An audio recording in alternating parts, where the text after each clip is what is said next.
But you can also kind of hook your hand under here, and instead of using the tube, you got to get under this little thing, and then I bring both in. Oh, and tattoos are really cute in here. He gets real big. When it's pumping, it's even funnier though. So actually I'm going to do that. Oops. Your lizard's breathing now. Yeah, it's pretty cool. Running back to life. He's inhaling and exhaling. So let's say you've got somebody with fibromyalgia, somebody very, very sensitive. And if we could, it's great everybody up and around, but if we can leave a space where everyone can see too. So if we can just get you guys where you're standing to the two sides so everyone can see. The pumping is a wonderful way to start on somebody who's sensitive.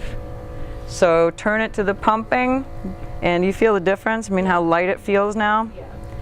So the shorter you're pumping, the more superficial you're staying. The longer your pump, the deeper you go.